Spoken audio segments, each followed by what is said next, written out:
আসসালামু আলাইকুম, সবাই কেমন আছেন? আশা করি সবাই ভালো আছেন। আমরা আল্লাহর রহমতে ভালোই আছি মোটামুটি। তো আজকে কুরবানির ঈদের চাঁদ রাত ছিল। তো আসলে কুরবানির ঈদের চাঁদ রাত তো ওইভাবে তেমন একটা বোঝা যায় না। রোজার ঈদের চাঁদ রাতটাই আসলে বেশি ভালো লাগে আমার কাছে। আর কুরবানির ঈদের মূল আকর্ষণ তো পশুই থাকে। আর ওদেরকে একটু পার্কে নিয়ে গেছিলাম। আমি কোথায় কাছাকাছি যাওয়ার ইচ্ছা ছিল, দূরে কোথাও যাওয়ার ইচ্ছা ছিল না।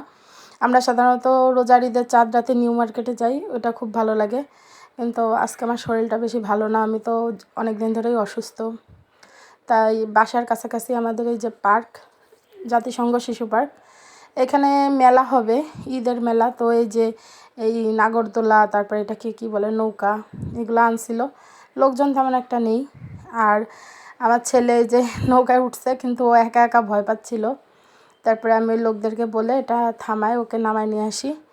তো আমাকে উঠতে বলছিল, কিন্তু আমি এসবে উঠতে পারি না, আমার মাথা ঘোরায় আর আমার ভয় করে। তো এই যে ও একা একা দোল খাচ্ছিল। তো ওর আব্বুরে ওরা খুব করে ধরছে, আব্বু চলো কোথাও যাই, কিন্তু তার পায়ে ব্যথা ছিল, এজন্য সে আর বেরোয়নি। আমাকে বলতেছিল ওদেরকে নিয়ে একটু আশেপাশে ঘুরে আসো। তাই কাছাকাছি পার্কেই আসলাম ওদেরকে একটু আনন্দ দেওয়ার জন্য।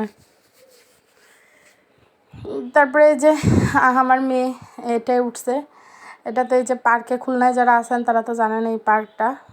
এখানে এটা আছে বাচ্চাদের জন্য, এটাকে কি বলে আমি জানি না। যাই হোক, ওরা এতে উঠে খুব আনন্দ পায়। আমি আসলে সময় পাইলেই ওদেরকে নিয়ে আসি, বিশেষ করে আমার মেয়ে। ছেলে তো এখন বড় হয়ে গেছে, ছেলের কোনো রাইডই এখন এখানে নেই, কিন্তু মেয়ের ভালো ভালো রাইড আছে, ও এইগুলোতে চড়তে মজা পায়। ছোট বাচ্চারা এটুক তো চাইবেই, আর আমি না দিলে কে বা দিবে। তো ওর বাবা তো আসলে আজকে অনেক গরম ছিল খুলনাতে, এত গরম আমি অসহ্য হয়ে যাচ্ছিলাম। তারপরে আমি কি করব, ওদের নিয়ে তো বেরোতেই হয়, তাই বেরোলাম। তো এই যে ওরা আনন্দ পাচ্ছে, এটা দেখেই আমার আনন্দ, শরীর যতই খারাপ থাকুক।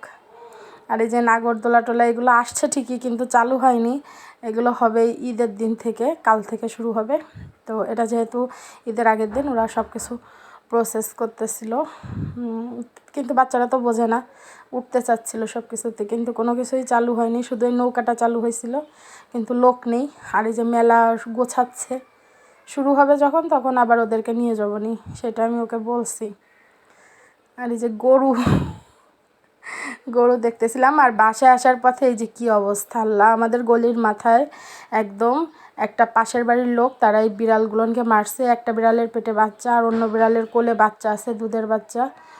খুবই মর্মান্তিক বিষয়। আল্লাহ হেফাজত করুক। আল্লাহ হাফেজ।